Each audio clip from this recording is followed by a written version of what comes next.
12 quiet rule changes hit Social Security in 2026, and each one moves real money. None of them shows up in a single letter from the SSA. They're scattered across birth year tables, COLA notices, IRS publications, and Medicare rulings. Most retirees born in the 40s, 50s, and 60s will read them too late to use them. These are the 12 changes, ordered by what they cost the people who missed them. Play number 12. The Social Security Fairness Act. Signed into law on January 5, 2025, and retroactive to January 2024, this act repealed both the windfall elimination provision and the government pension offset. If you were born in the 40s, worked a quarter century in a state or local job, paid into a public pension that didn't withhold Social Security, and then watched the WEP formula dock your check, that formula no longer applies. The GPO no longer applies.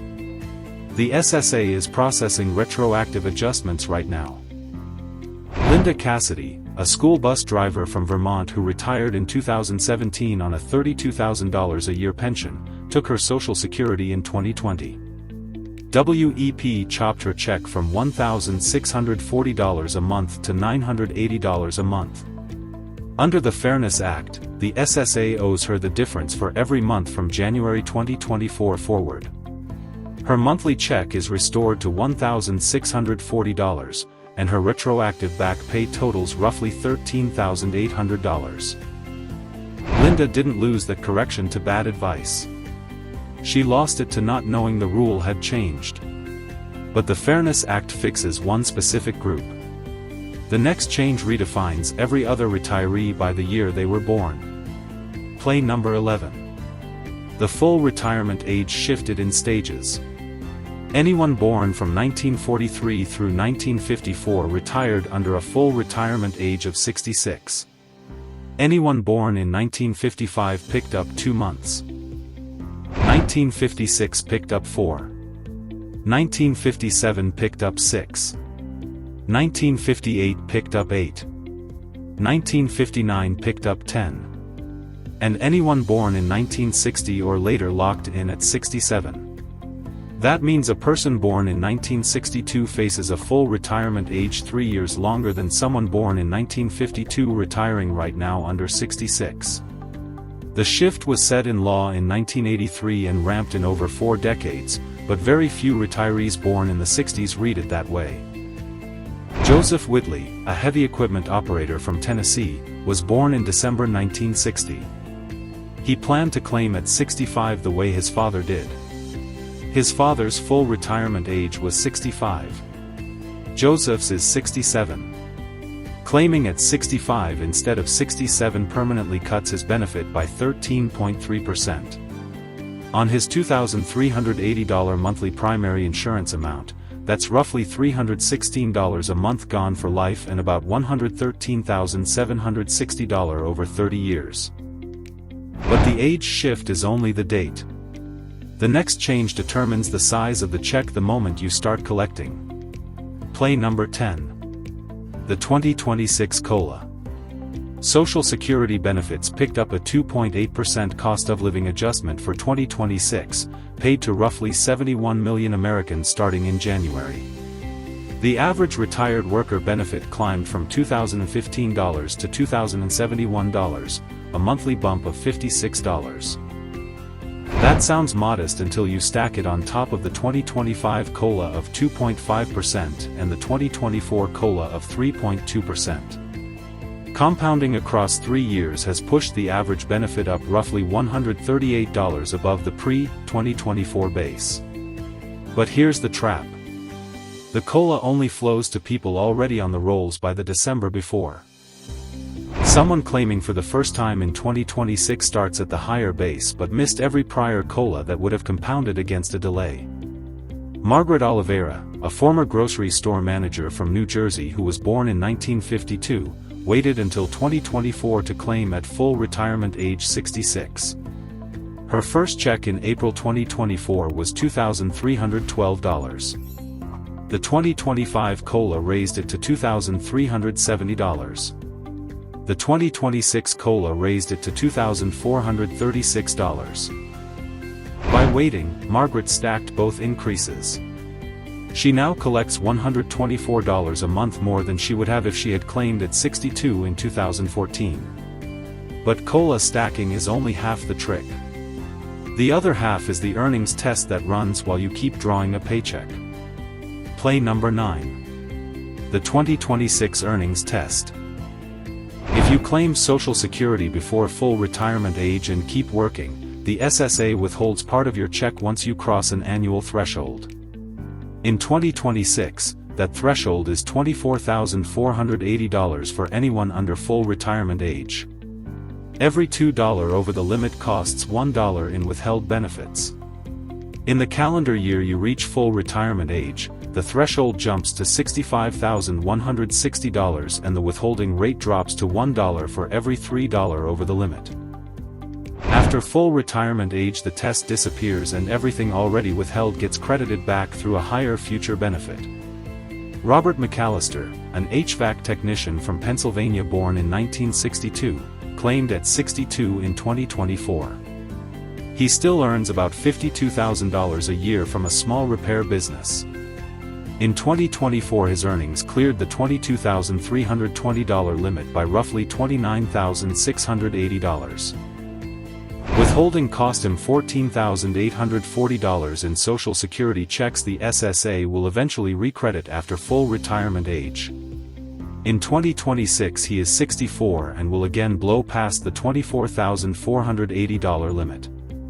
He is projected to lose another $7,220 this year before retirement credits flow back at 67. Robert isn't losing those dollars permanently, but tying them up for 4 years means he can't invest them. The earnings test only bites people who stay on the payroll. The next change hits every worker still drawing a paycheck, even those who never plan to claim early.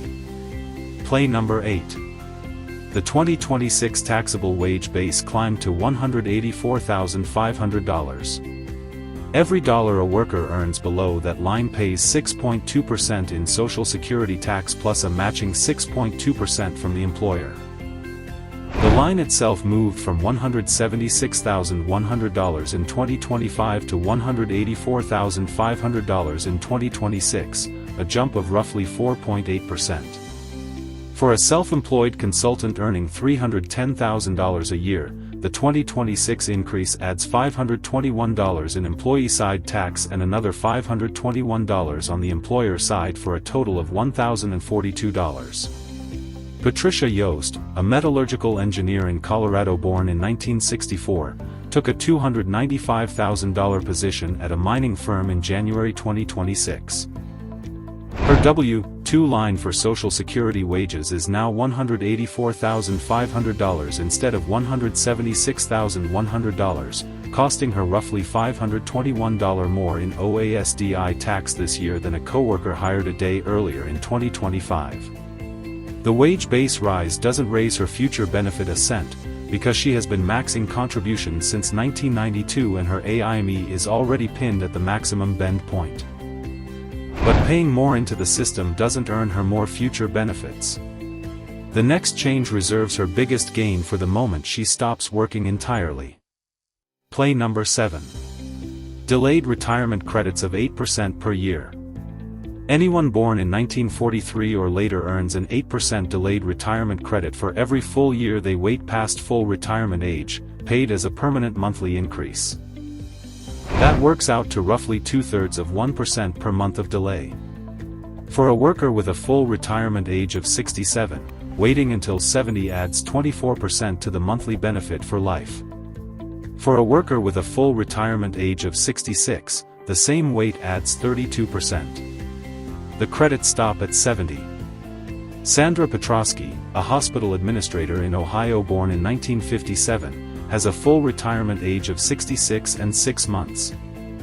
Her primary insurance amount at FRA is $2,860. If she waits until 70, her benefit climbs to $3,663, an extra $803 a month for life. Over a 22-year retirement, that single decision is worth roughly $212,000. The same math is available to anyone born in the 40s or 50s with a fully built 35-year earnings record. But delayed credits only run if you never claim early. The next change explains what you surrender if you do. Play number 6.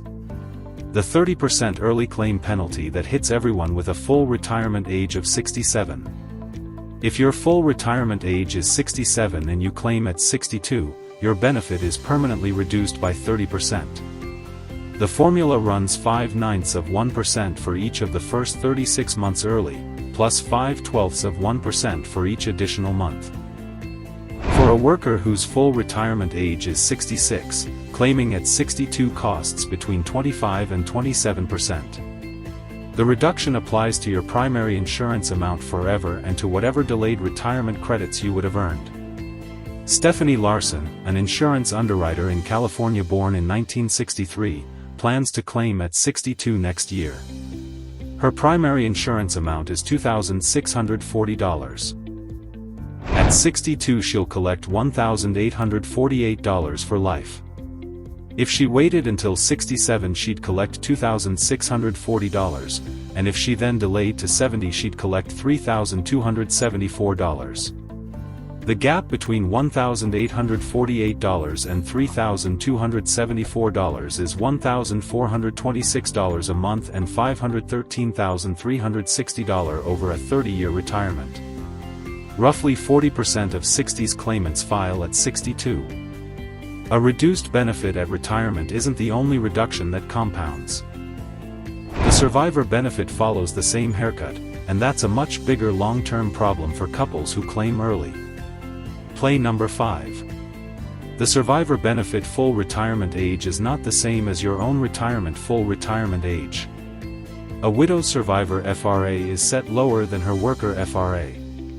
A widow born between 1945 and 1956 hits survivor FRA at 66. A widow born in 1958 hits it at 66 and 4 months. A widow born in 1959 hits it at 66 and 6 months. The survivor benefit itself is the higher earner's actual benefit, reduced for the survivor's age at claiming.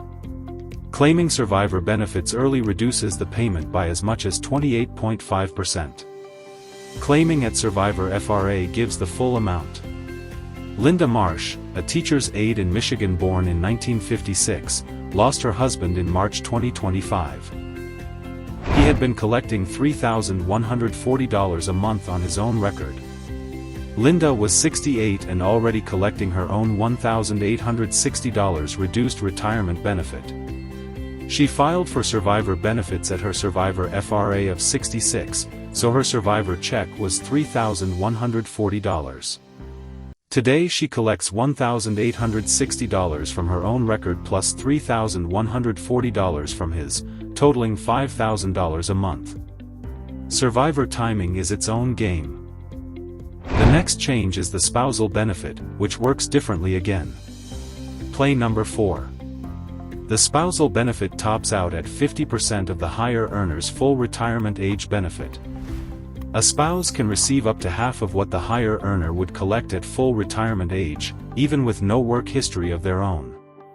The catch is that the higher earner must have already claimed. If the higher earner delays past full retirement age, the spousal base grows, because the 50% is anchored to the higher earner's actual FRA benefit, not their delayed receipt. If the higher earner claims early, the spousal base shrinks. And a lower-earning spouse claiming spousal before their own full retirement age sees reductions of 25/36% for each of the first 36 months early plus 5/12% per additional month. Danielle and Michael Foster, born 1954 and 1957, both retired in 2026. Michael's primary insurance amount is $3,820. Danielle's own PIA is $1,440.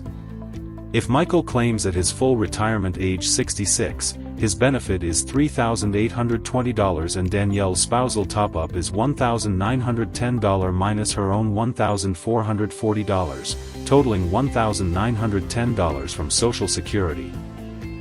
If Michael had claimed at 62 at the reduced $2,927, the spousal calculation would base on $2,927 instead of $3,820, costing Danielle roughly $446 a month at her FRA. Spousal optimization is structural. But the next change wiped out a structural penalty that hit public sector couples for over 4 decades. Play number 3.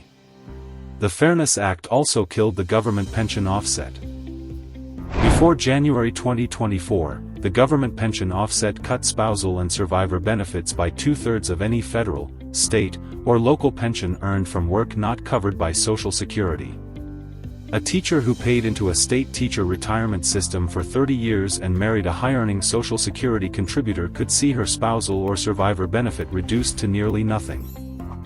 That offset is gone. Pamela Wexler, a retired school principal in Texas born in 1951, married a manufacturing engineer in 1980.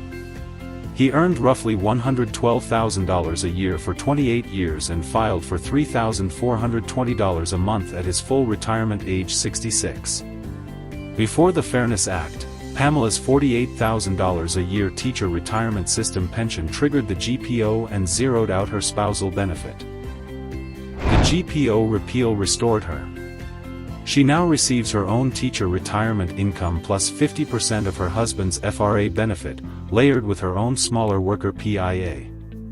Her household Social Security income rose by roughly $1,710 a month, retroactive to January 2024.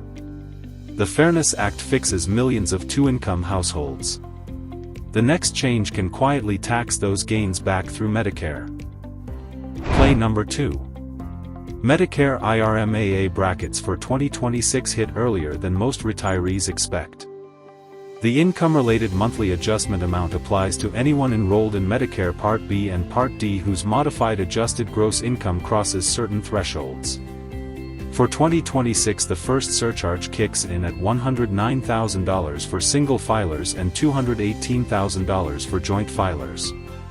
The standard Part B monthly premium is $202.90.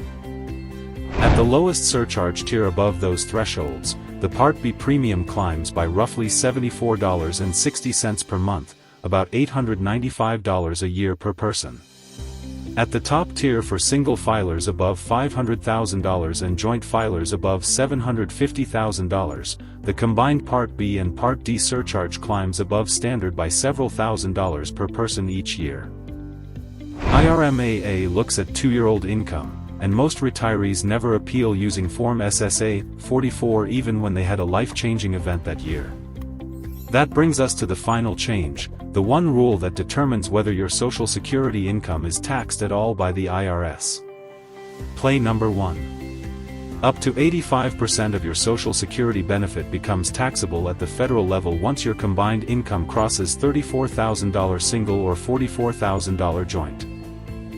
Those thresholds have not moved since 1993 and are not adjusted for inflation.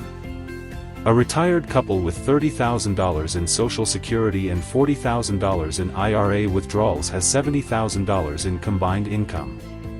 Their provisional income, defined as half of Social Security plus other income, is $55,000. That sits above the 85% line. Up to 85% of their Social Security is added to taxable income on their federal return.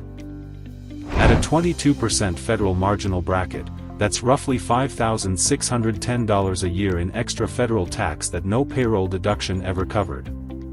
23 states also tax Social Security benefits, some at the same levels as ordinary income, while several have moved to exempt them in whole or in part. The federal rules apply identically to every birth decade. They hit a person born in 1948 the same way they hit a person born in 1962. But the working years that built their primary insurance amount, the birth year rules for their full retirement age, the marriage timing of their spouse, and the spouse's own birth decade rules all stack differently across the 40s, 50s, and 60s. The retirees who keep the most money know exactly which of these 12 rules their specific birth year triggers and which apply to the spouse standing next to them. The question is not whether these rules work. The question is which of them apply to you.